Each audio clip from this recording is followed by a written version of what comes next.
Hey everybody on Torah for Real People, TFRP, it's Avi Tenenbaum. I have a message for you for Chanuka, and this message should be something that everybody can connect with, especially people that feel they have no connection to God.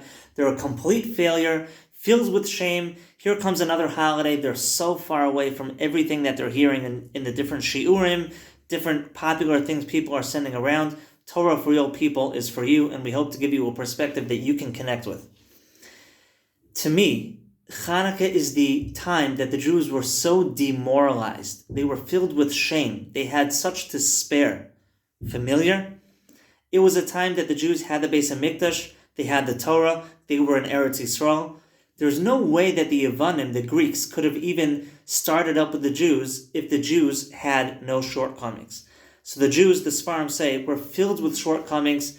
They were subperforming. They were not doing well. They were serving God with ulterior motives. They had all the things they needed. They were in society with all the right things, all the right Sfarim, all the right yeshivas, everything, but they weren't cutting it. For some reason, it wasn't working out. They weren't doing a good job. And before you know it, guess who shows up? Yavan, right? And Yavan made decrees. They said, you guys can't learn Torah anymore, and you have to write on the horn of your shore, of your ox, you guys have no portion in your God. So now imagine everybody's oxen are walking around with a message written on the horn saying, you have no portion in God. Familiar? How many of us are walking around with that feeling that we have no portion in God? We have nothing to do with God. We've promised Him so many things. We have nothing to do with Him. Or maybe we're angry at Him. Why did He do this to us? Why did He do that? So many different times we try to work this out and it's not working, right? Chanuka is a very dark holiday. It's not a Yom Tov. It's just not. Look in the Sfarim. The Imrei Pinchas says it is not a Yom Tov. If you look in the Shulchan Aruch and you try really, really hard and you sing, maybe you can turn your Suda into a Sudas mitzvah. It's just not a simple time. Chanuka is a blip of happiness and greatness within very thick darkness. It's at the darkest time of the year. It's at the end of a month. We light under 10 tefachim, which the Shechina isn't even there.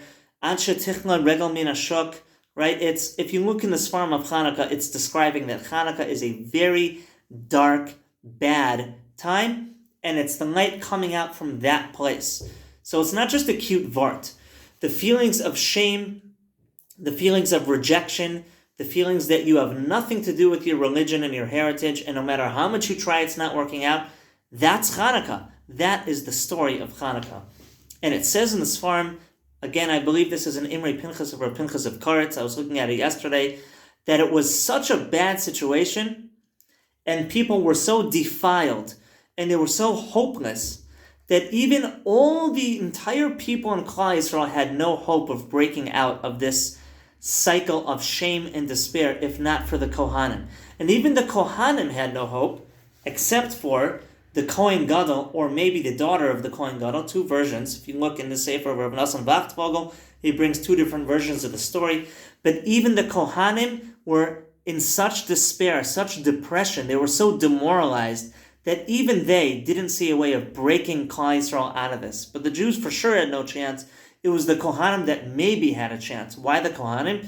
Because the Kohanim, if you remember their backstory, they have in their DNA, they're from Shevet Levi, right? They were the people that, when the Chet HaEgel happened, they were the people that knew better and didn't make a bad choice. They stuck it through. They're very tough people, the Kohanim.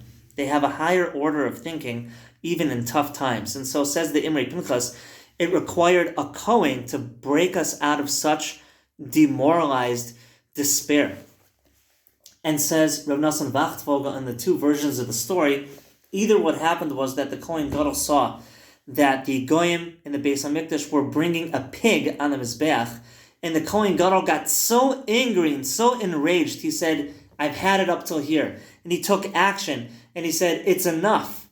I'm not doing this anymore. I'm not sitting down and not taking action. I'm going to get up. I don't care if I die. I'm going to do whatever it takes to get out of this situation. And it says he attacked the person on the Beis HaMikdash's Mizbeach that was bringing the pig as a korban, mocking the Jews, and he just killed him. He murdered him in a second. and suddenly he found himself in a war, okay? So it wasn't that the Kohanim sat around this table with a big light over it and they planned how to do a war. They didn't plan any war. The war came out from the Kohen Gadol's heart.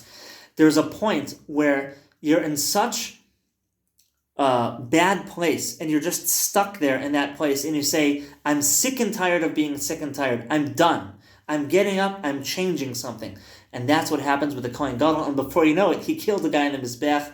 And before you know it, all the other Yevanim started attacking him. And just like in a Jason Bourne movie, he suddenly found himself in a war, and his sons joined, and Klal Yisrael joined, and we won against all the odds, right?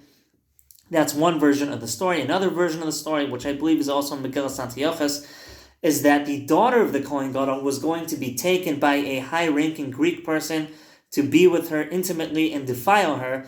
And she says to her brothers, Shimon and Levi, they took action about their sister Dinah. You're not going to do anything. You're just going to sit around complacent. But the answer is, people who are in a demoralized state, who feel such despair, they do sit around. Can't you connect with that? Everyone on Torah for Real People, or a lot of people, at least me at least, sometimes you feel such despair. You feel that you're so deflated and you have no hope that you don't even bother changing your situation. You don't even bother taking action, and you need something shocking and dramatic, hitting bottom, sometimes they call it, to do something about your situation, because you don't even believe it's possible to change where you are. You don't believe that anything that you can do will even make a difference. You just sit in your depression. You just sit in the same old place, right? So the daughter of the Kohen Gadol said, guys, you're not even going to be like Shimon and Levi in the Chumash, that they did something about Dinah. Get up, wake up, do something about this.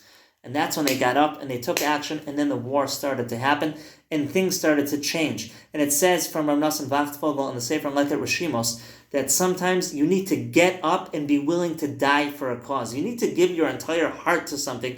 You need to make such a protest and say, I don't care how bad things are. I don't care that the cards are stacked against me. I believe in this, and I'm going to go all the way to the end. I don't care what it takes. I'm not going to sit here and die a timid death. I'm going to fight back. I'm going to do everything that I can.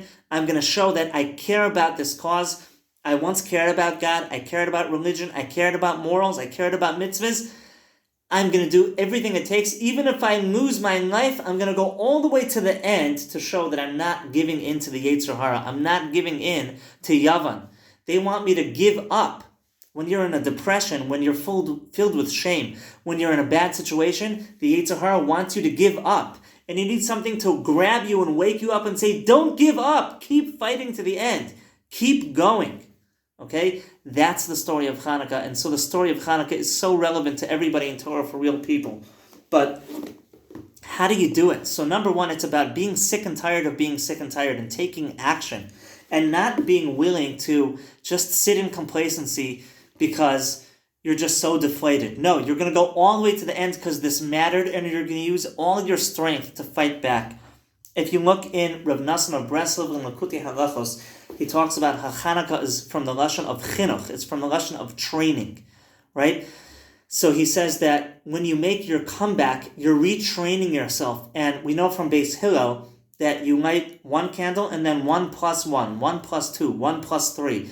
So all the power that you have the whole year round all comes from standing up and fighting back and giving it your all, and even being willing to lose your life and everything that you have to do the right thing that you stood for, right? Those things that you are so connected to in your heart that you wish they would work out. You give everything that you can to make that happen, and you rise up and you fight back against all the odds, right? So that is going to go with you the entire year and give you the koach to build on top of it. That's your foundation. And so that's chinuch, milashon chinuch. That's going to be retraining yourself to get back in the fight, back in the arena, which, by the way, I just put a video out on my professional channel. Type into YouTube, Avi Tenenbaum, PFA. The video is called, I just put it up today, I don't remember, but it's called No Effort Without Error and Shortcomings. Something like that. Check it out. You fight back at all costs, and that is going to follow you the entire year and make you successful and be the foundation upon which you're going to build the second candle and the third candle and the fourth candle. It's all accompanying that first candle. That's what Reb Nosson of Breslov says. And he says the way to fight through that despair and make it come back and fight back is through thanking God. It's through haida'ah. But why does haida'ah make it that way? So if you want more details, you look in Rav Morgenstern's Sefer Bayam HaChachma from one of his Talmidim.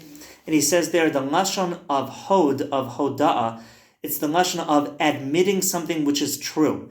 And so the idea that Chanukah is the days of Halal and Hoda'ah, it's that power, it's that trait of thanking God that makes us cut through all the odds and make our comeback. Why?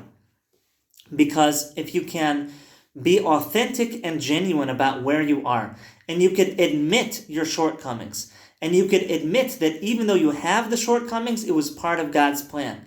And even though you had the shortcomings and you have some chesronos, you still have good things about you. So you're admitting the truth about your good things, even though your despair and your depression wants you to believe that you're entirely bad and there's nothing good about you. You use haida'ah, hide, you admit the truth.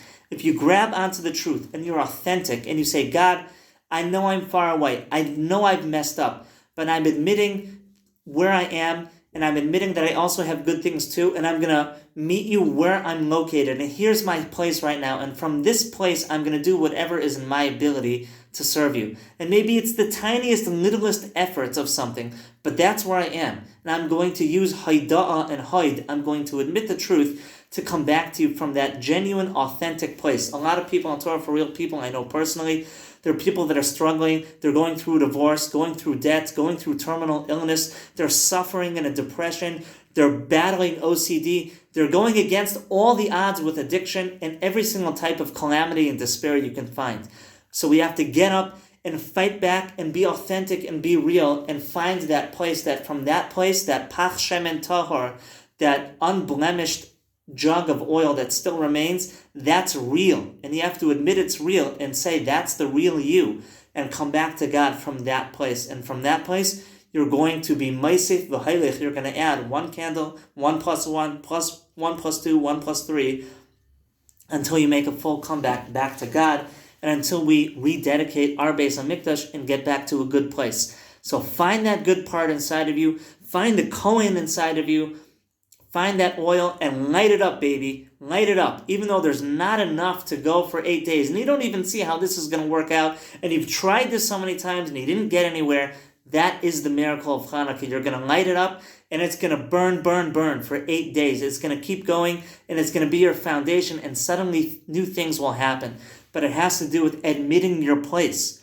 Admitting your place, hod. And it may not be a pretty place and it may not be a pretty history, but being authentic and real is kirvas Hashem, and that's going to get you back to where you need to go. It's through that trait. To me, this is the most beautiful, realist of the real lesson of Chanukah. And it's literally the perspective that I saw in all the svarim that I went through over Shabbos. We can do this, guys. We have to do this. And I honestly feel the realist of the real people, the people I said who are going through hard things, that's why we made this channel, Torah for Real People. So share this video with them. There's a lot of people, they're going to hear stuff on the radio, they're going to hear stuff in their Facebook feed and WhatsApp groups that doesn't speak to them. It doesn't get to that really dark place. And I'm telling you, Chanukah is for the people in the worst of the worst of the worst place, that there's nothing left good except one jug of oil that's not even enough to light for 8 days. That is the lesson of Chanukah. You can make a comeback. You're so incredible. Find that one beautiful, unblemished place and make your comeback from there with truth, and you're going to see great things happen. I wish you the best Chanukah possible.